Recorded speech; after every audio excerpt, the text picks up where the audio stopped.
Welcome back, students, to our integration practice series. Today, we solve the integral 1 over x squared minus x plus 1 dx. Now, to solve questions in this form, we have three methods. If the function is such that the derivative of it is the numerator and the function itself is in the denominator, then its antiderivative gives the natural log function. Another way is we can factorize the denominator if this is possible. Then we can use partial fraction decomposition to rewrite the function and then integrate it. So, we check if we can factorize the denominator. We test the discriminant for this purpose. b squared minus 4 ac equals negative 1 squared minus 4 times 1 times 1 and gives negative 3, which is less than 0, which means there are no real roots, and that we cannot factorize this. The third method is to check if it is in the form to give an inverse trigonometric function. Here are the three identities on the right. On this end, we complete the square on the denominator. The coefficient of x squared is 1, so we move on to adding and subtracting the square of half of the coefficient of x. So, we add and subtract 1 over 2 squared. The first three terms are combined to give x minus 1 over 2 whole squared, and the other two terms are added to give plus 3 over 4. Now we rewrite our question as the integral of 1 over x minus 1 over 2 whole squared plus 3 over 4 dx. Now this term looks somewhat similar to the derivative of tan inverse. First, we use U-substitution, where u equals x minus 1 over 2. du over dx equals 1, and du equals dx. We rewrite the integral as 1 over u squared plus 3 over 4 times du. We can write the 3 over 4 as root 3 over 2 squared. Now we integrate this. We get 1 over root 3 over 2 times tan inverse u over root 3 over 2 plus c. Simplifying this, we get 2 over root 3 tan inverse 2u over root 3 plus c. Now we plug u back in, and the final answer is 2 over root 3 tan inverse 2x minus 1 whole over root 3 plus c.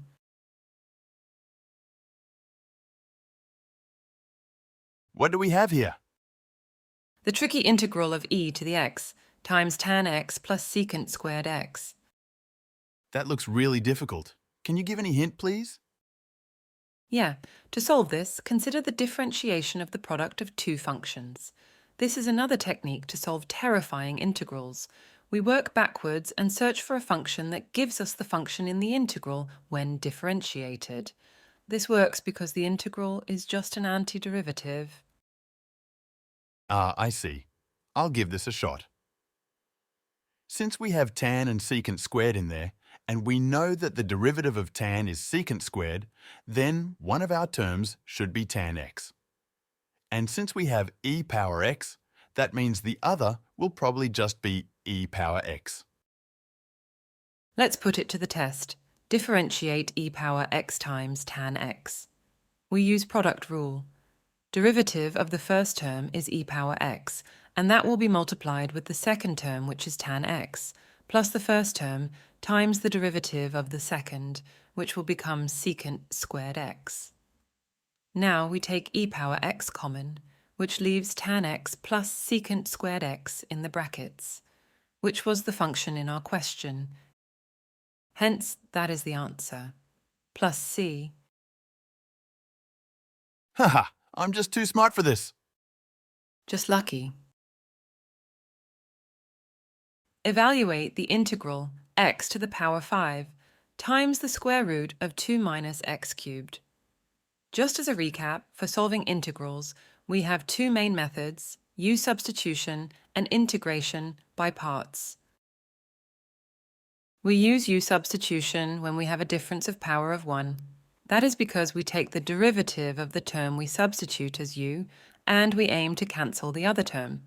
On the other hand, integration by parts is used when we can cancel out the derivative of one term with the integral of the other. Or it is used when taking the derivative of one term eventually turns it into a constant. Back to the question. Since the difference of powers here is 2, we use integration by parts. However, if we apply it directly, it won't work out. You can test this yourself and see that the integral keeps on getting longer and more complex. The terms won't cancel. Then, the trick here is that we split the first term. We write it as x cubed times x squared. We choose u as x cubed and dv as the remaining term. Du over dx gives 3x squared. Du equals 3x squared dx. And to integrate dv, we use U-substitution. Let's say u equals 2 minus x cubed. I'm solving this on the side here so that we don't get confused because of having two u's. Then du equals negative 3x squared dx. Rearranging it, dx equals du over negative 3x squared. We plug these values back in now. We have x squared in the top and bottom, so they cancel out, and we are left with negative 1 over 3 times the integral of u to the power 1/2 times du. Integrating it now gives us negative 1 over 3 times 2 over 3 times u power 3 over 2. Simplifying it, we get negative 2 over 9, u powered 3 over 2. Plugging back the value for u, we get the value for v. All right, now finally we use the integration by parts formula. We use the general form as guidance and plug in values. So we plug in u times v minus the integral of v times du. We can simplify this a notch. This looks really similar to the integral for dv. The only difference is the power of the 2 minus x cubed term. Solving it in a similar fashion, we can quickly evaluate it, and the only difference here will be that the power becomes 5 over 2, which in turn changes the constant value to negative 2 over 15 instead of 2 over 9. Then we can multiply the brackets and take the LCM of the denominators. We can now take negative 2 over 45 times 2 minus x cubed, whole power 3 over 2 as common. This leaves us some terms inside the brackets, which can be simplified. Doing that gives us our final simplified answer, negative 2 over 45 times 2 minus x cubed, whole power 3 over 2 times 3x squared plus 4 plus c. Let's solve the integral. 9 over e power x times the square root of e power 2x minus 9. Any idea which method might be the best to use? It seems like only U substitution will work. No other method makes sense. Let's do u as e power x. Right, then du over dx is e power x, and dx is du over e power x. Since we said that e power x is u, then dx equals du over u. Substituting back into the function gives 9 over u times the square root of u squared minus 9 times du over u. The u's multiply, giving us u squared here. Now this form reminds us of two methods. One of them is if it is in the form for an inverse trigonometric function, but that is not the case here. This instead falls in the form of a trigonometric substitution. Basically, the second one in this table. So we substitute u as 3 secant t. The derivative of this, du over dt, equals 3 secant t tan t, and du equals 3 secant t times tan t dt.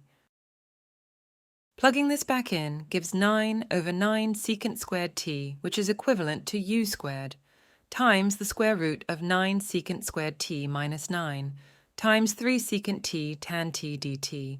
The 9's cancel and the secant t's cancel, and we can take the 9 common in the square root, which allows us to implement this identity. We can write the two multiplying terms in the root separately and evaluate them. Now, the 3 tan t in both the top and bottom cancel, leaving us with 1 over secant t, which is just equal to cos t. Evaluating gives us the answer, sin t plus c. Alrighty, now we just back substitute u equals 3 secant t, which tells that t equals secant inverse u over 3. We plug this back in.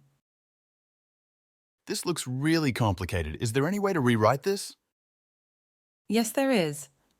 Let's suppose theta as secant inverse u over 3. That means that we are now looking for an expression for sin theta. Secant theta equals u over 3. And changing this to cosine and taking the reciprocal gives cos theta equal to 3 over u. Now we use the simple trigonometric identity and plug in the value into this. Square the 3 over u term and take it to the other side. We can take the LCM then, and finally take the square root on both sides. We plug this back in to get the solution now free of any trigonometric functions. All right, now time for the final back substitution of u equals e power x. We can write the square root separately on the numerator and denominator. Then, simplifying the denominator gives the answer. The square root of e power 2x minus 9 over e power x plus c. This is the final simplified answer. Let's learn a new technique next. How to solve trigonometric integrals where we have two functions being multiplied with one another and both of them are raised to some power. Can we use U-substitution? We can, but not directly. For example, we have the integral of cos power 5 of x divided by the root of sin x. Now, the obvious U-substitution option will be sin x, because it is in the square root. However, that won't work. Why not? Because if we did choose u as sin x, then du over dx would give cos x, and dx will be du over cos x. Now, even if we did plug this in, then the cos x will still be there, just reduced in power. That does not look good. Exactly, so the trick is to use trigonometric identities.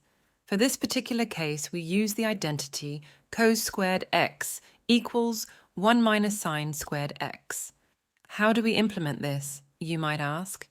The cos power 5 can be written as cos squared squared times cos x, where we can now plug this in. This way, we have a lone cos x in the numerator, which will make U-substitution possible. Giving the integral of 1 minus u squared whole squared times cos x divided by root u times du over cos x. And just like that, the cos terms cancel. You can expand the top brackets to give 1 minus 2 u squared plus u power 4, and then using exponent laws, divide each terms by the denominator to simplify the equation, giving u power negative 1/2 minus 2, u raised to the power 3 over 2 plus u power 7 over 2. Each term is ready to be integrated separately, resulting in u power 1/2 divided by 1/2, which is equivalent to 2 times u power 1 over 2, minus 2 times u power 5 over 2 divided by 5 over 2, whose simplified form is 4 over 5 u power 5 over 2, plus u power 9 over 2 divided by 9 over 2, where the simplified coefficient is just 2 over 9 plus c. Finally, the end result is obtained by plugging back u as sin x, yielding the result 2 sine power 1/2 x minus 4 over 5 sine raised to 5 over 2 x plus 2 over 9 sine power 9 over 2 x plus c. Time for the most difficult one, and this one is quite long, so let's get into it. Find the integral of 4 over x power 4 plus 4. This is a rational function. We check the difference in powers between the numerator and the denominator. Since it is not 1, then we know that this cannot be integrated to give the natural log function, And so our first step is to see if we can factorize the denominator. We can write it as x squared whole squared plus 2 squared. Ah, man, only if we had an x term, we could have factorized it as a perfect square. Well, how about we create that term ourselves? We add and subtract 4x from the equation. Now we can write the first three terms as x squared plus 2 whole squared, and what's left is minus 2x squared. In fact, we can further factorize this using the difference of squares formula. It becomes x squared plus 2x plus 2 times x squared minus 2x plus 2. We can put this back into the question. Then we can do partial fraction decomposition. So we separate the terms in the denominator and can write it like this. Here, a, b, c, and d are just some constant values that we need to find. Now, multiply both sides by x squared plus 2x plus 2 times x squared minus 2x plus 2. This helps simplify both sides and gets rid of the fractions. We need to find the values for the four constants now. One powerful way to do this is by inputting values of x into the equation that helps us get rid of some terms and form simpler equations. We can input x equals 0 first. The left-hand side stays the same. However, on the right side, all these terms become 0. That gives us 2b plus 2d equals 4. What else can we input to get rid of terms? It's getting more complicated. Indeed, this method is powerful most of the times, but this time it seems to be extra work since whatever value of x we input, we will not be able to get rid of any constant. Then we can expand the terms instead. We expand all the brackets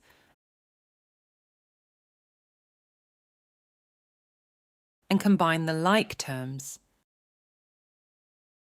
Now we can compare both sides. The coefficients of x squared and x cubed on the left side will be 0. So, comparing x cubed terms gives a plus c equals 0, which tells us that c equals negative a. We should write down the simpler equations first as they give us more information to work with. The second simpler equation is by comparing the constant terms. So 2b plus 2d equals 4. Divide both sides by 2 to get b plus d equals 2. For the x terms, all unknown constants have 2 being multiplied with them, so that seems like a better option to compare next. 2a minus 2b plus 2c plus 2d equals 0. Divide both sides by 2 to simplify it. We know that c equals negative a, so by plugging that in, we can cancel the two a's out. This gives b equals d. We can use this to simplify the second equation, b plus b equals 2, and b equals 1, which means d equals 1 as well. Finally, we compare the x squared terms. Negative 2a plus b plus 2c plus d equals 0, and plug in the values for b and d as 1 and c as negative a. Hence, a equals 1 over 2, and so c equals negative 1 over 2. Input these values back into the main equation. We can split this integral into two shorter ones to make it easier. This can be done due to the linearity property of integrals. We can write this as 4 different terms. In the first and third terms, we will take the constant common and write it outside so it looks simpler. We have 4 integrals to evaluate now. What? We have 4 rational functions now? Guess it's time to factorize again. We employ completing the square method. Simply add and subtract 1 squared, and the first 3 terms can be written as a square binomial. Do this for both denominators. Now we can rewrite the integrals. The second and fourth terms can be directly evaluated, as we can see here that it falls within the format of the integral of tan inverse. So we get tan inverse x plus 1 for the second term and tan inverse x minus 1 for the fourth term. For the other 2 terms, let's do U-substitution to simplify them. Let's start with the first term. We take u equals x plus 1 du over dx equals 1. Hence, du equals dx. Now, since we need to get rid of all the x terms in this, we will rewrite the x in the numerator as u minus 1. So we have u minus 1 over u squared plus 1 times du.